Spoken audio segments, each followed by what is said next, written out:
Howdy folks, welcome back to Boondockery. Today I'm going to be unboxing my new One Tigris CozShack. Before we get things started, I just wanted to let everyone know that I am in no way, shape, or form affiliated with One Tigris, and One Tigris did not provide the CozShack for me to review. Here we go.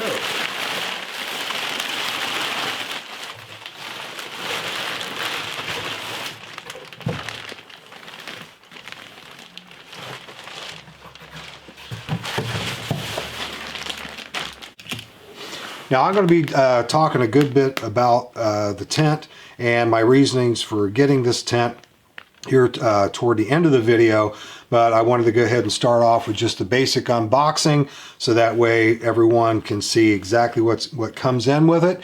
And if that's all you want, you can go ahead and turn off the video, be about your day. But if you want to stick around to hear more information as to why I got this and what I'm going to be doing with it, then stick around to the end. Let's see here.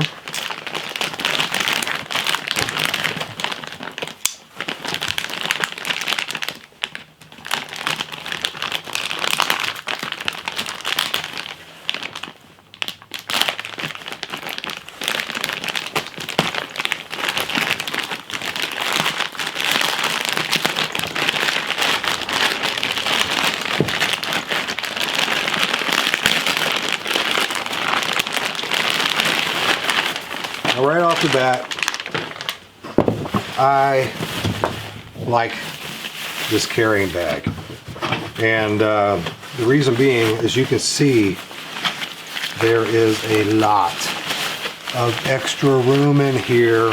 So most of the things that I get as far as camping gear now, when they ship it in the storage containers, the bags, what have you, they are form-fitting, and rarely ever can I get the product small enough to get back in there. So we have the carrying case, comes in, it's got two handles. Its zipper, it looks to be some type of a ripstop nylon material. A couple loops on either side. You can put D-rings on those, put a shoulder strap on it if you wanted to, which is pretty cool. Has some 550 cord on the zip pull, or for the zip pull, as a matter of fact. You see right there, that goes right through the actual zip, and the pull is absent. Oh, that's nice. Put this off to the side here. I would suspect that this is the same material that the tent is made from. It's looks like some type of a reflective material. Hopefully that will add in the insulation value. Now, the instructions are in Chinese and English, and they are sewn and attached to the interior of the bag. And it has the contents in it, so by looking at this, it gives base information as to the dimensions of both the tent and the bag. It comes with 16 tent pegs, 12 guy lines. It looks like it has the stove jack, the bag, and I do not know what that is. Some type of a rod of some type, it looks like. Well, there's the bag. Let's take a look at the rest of the contents. Well, we have a nice little cinch webbing belt here. And that is not attached in any way, shape, or form. Just loops around. Small bag on the inside.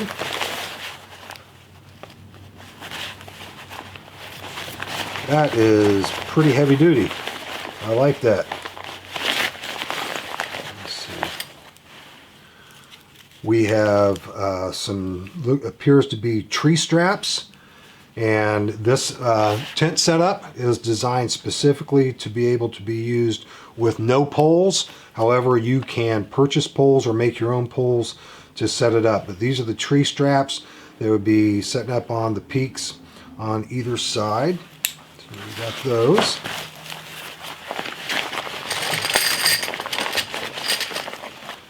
We have all the guidelines.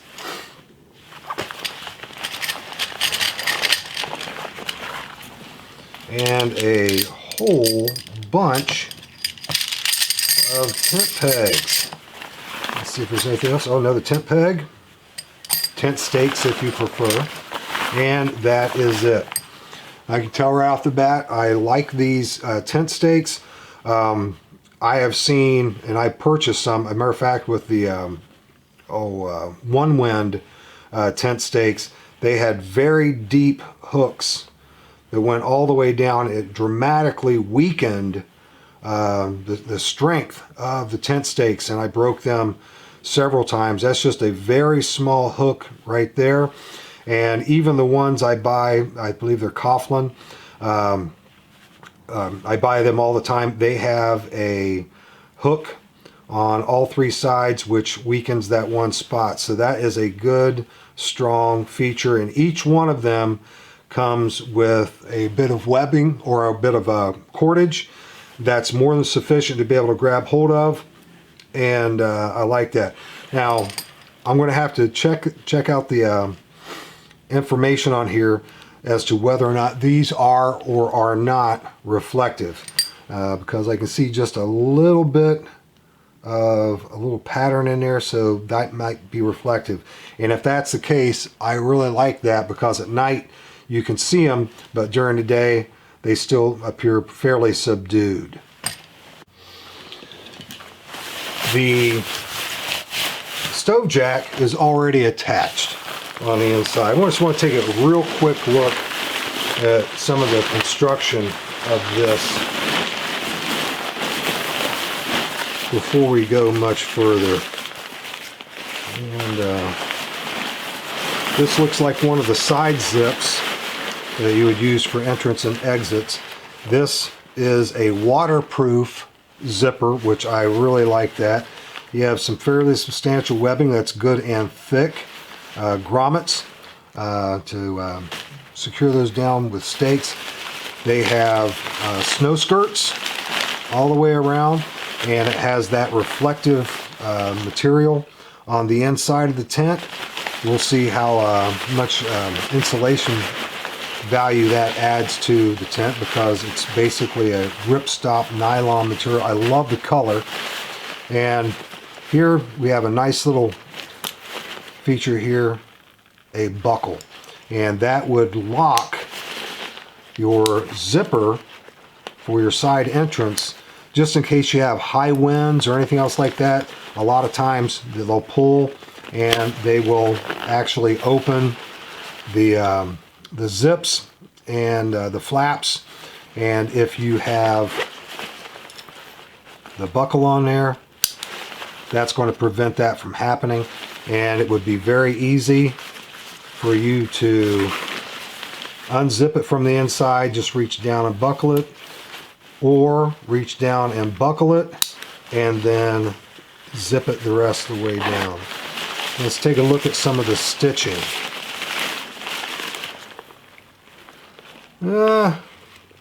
Stitching, I mean, it looks okay. I don't think that's remarkable. The webbing stitching looks pretty good, pretty thick. It looks to be seam sealed on all the seams on here. No seam sealing on the snow skirt. And first looks, I'm liking it. One of the things that I detest about One Tigris is the massive logos that they put on these. I think that I should be paid a commission from One Tigris. Everyone that purchases One Tigris merchandise that have these humongous logos on them, we should get a monthly check for advertising for them. And this is ridiculous. That is absolutely ridiculous. Just my humble opinion. And you have some toggles here. Those look to be sewn on very well. So overall, I mean, we have the tent, the pegs, the guy lines, and the bag, and that is pretty much all that's going to come with it. I want you to take a look at some of the images from One Tigris' website, and I'll come back and I'll go over some of the specifications with you.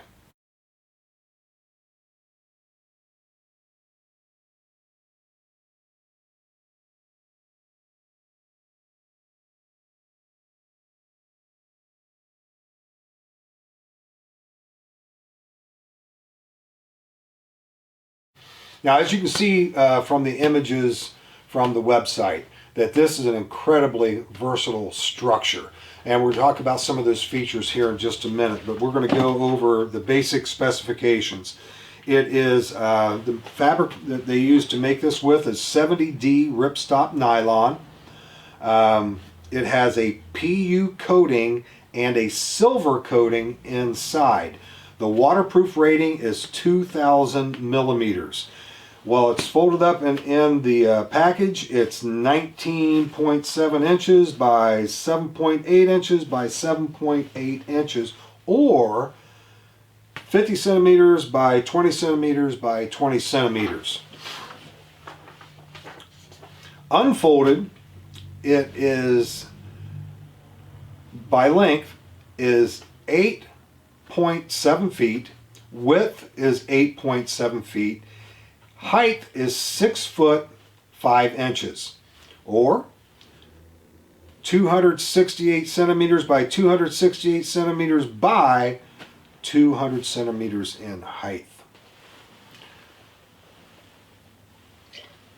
The stove jack dimensions is 15.7 inches by 11.8 inches, or 40 centimeters by 30 centimeters. The X-shaped stove jack pipe opening is sized 2.9 inches or 7.5 centimeters. Now, One Tigris more or less makes a disclaimer.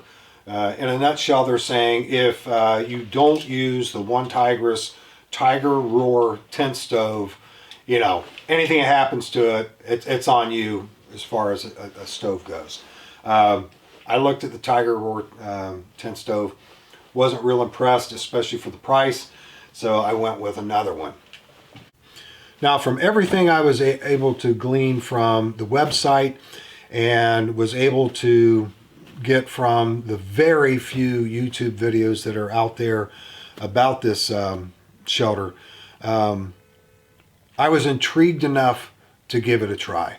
And really, the price for what the potential of it is, I think is pretty reasonable. I love the simplicity of this in that you sling it just like a tarp. You really do. You sling it just like a tarp. You have guy lines. You have you attach it between two trees, and then you stake it down.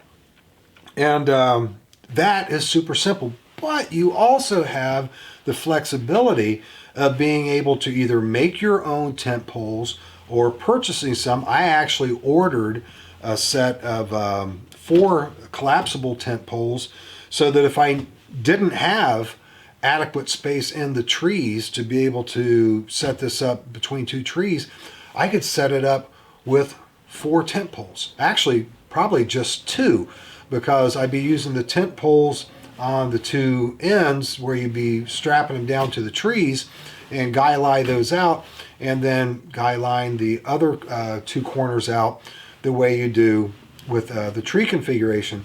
However, if you want more stability, I've got 2 more tent poles that I can attach there and guy line those out. So that's a lot of versatility as far as setup goes, not to mention all the possible configurations that I can put this shelter in depending on the weather conditions and the time of year. Now, I bought this primarily for Jeep camping. And even though it's 9.9 pounds, I guess if you were to split up loads with somebody else that you're camping with, for the size of this shelter, 9.9 pounds is doable if you're not going over extreme terrain and too many miles. But definitely this is going to be what I'm going to be using for Jeep camping, and if all works out, I'll be using it quite a lot this year. Well, that's it for my unboxing of the One Tigris CozShack. The next one I'm going to be filming and posting will be for my Danchel wood stove that I'm going to be using with it this winter. And then, of course, I'll have several other videos with the setups and in use after that. Well, folks, as always, thanks for watching. I'll see you next time.